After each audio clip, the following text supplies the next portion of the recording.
everybody, I'm Bree the Plant Lady, checking in with another top 5 plant for the month of August, right here from Central North Carolina, Zone 7. And today's feature really is just all about succulents, because who would I even be if I didn't acknowledge the incredible beauty, color, texture, and low maintenance that these awesome plants require to look good all summer long. So let me turn the camera around and show you some of my favorite succulents to grow in various ways throughout your garden, in containers, in window boxes, in tables, and even in the ground. So we're going to start with Mangave because no single plant has had this big of an impact on my life as a gardener as this intergeneric hybrid has. So there's a lot of different varieties. I have not kept up with the labels. I don't remember what they all are, but you see they look like an agave, except they're not horribly prickly. Like they have spines, but they don't hurt, which makes them so much more practical. And you can see, you know, there's cool varieties like this sort of blue and green form, and then this is kaleidoscope with all of these dots. And my favorite combo right here with the banana background has some that are like silver fox and spotty dotty and lavender lady. I think that's this one. So overall, they're just really must have. They aren't really that hardy. I'm gonna try some in the ground just to see. I think that it's more the wetness rather than the cold. They need to be dry through the winter. I've been successfully overwintering Mangave for several years now in my heated shed that is room temperature, and I shove them up high on a shelf, and I just don't water them all winter. Bring them out when we are out of the last threat of frost, and then they grow all summer long outside with basically no attention whatsoever. Here in this pot is a Mangave I've had for a really long time. I think maybe going on 5 years. And you know, it's big and beautiful, and I do just bring the whole pot in. You could see where the leaves have been damaged from being abused in my shed.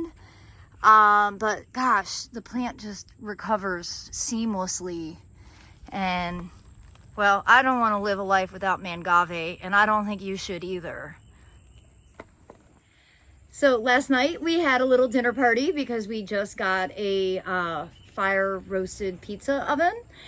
And we were sitting here at the succulent table really for the first time all summer, which is completely absurd. But everybody that was here was just like, this table is so awesome. And it just reminded me that back in the spring when I planted this, all of these succulents are ones that I've been overwintering for years in this shed right behind me.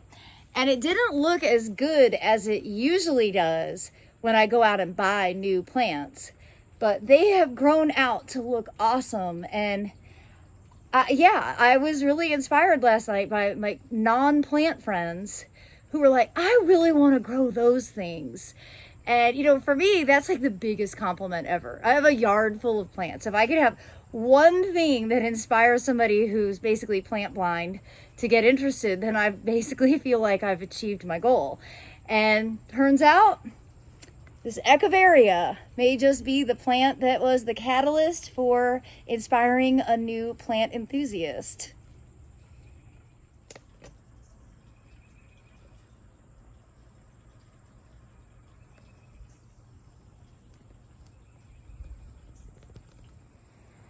So one of the reasons I grow so many succulents in containers, for one thing, they aren't hardy, so it's easier to bring them in a pot than it is to dig them out of the ground.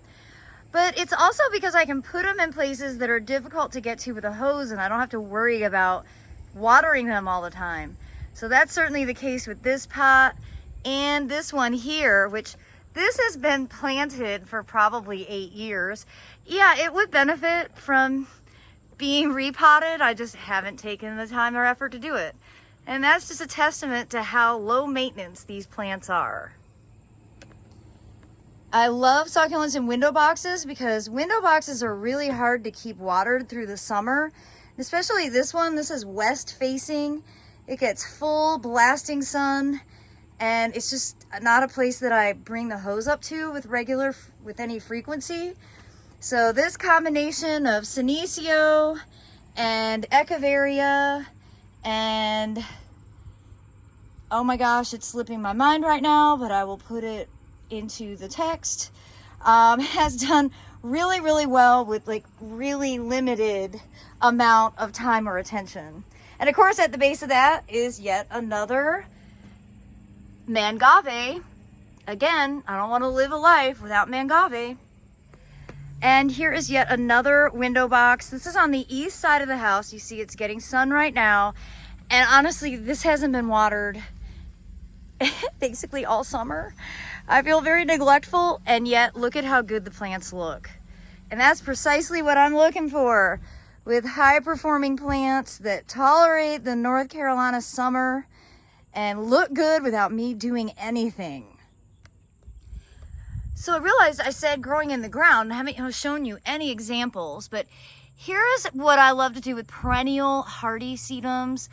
I think this is sedum album, although it might be sedum spurium. And it loves sort of shady pockets, and it just kind of covers the ground plane. I tend to actually do better with these perennial sedums in more shade than sun. A lot of these are like hardy to zone 4 and 5.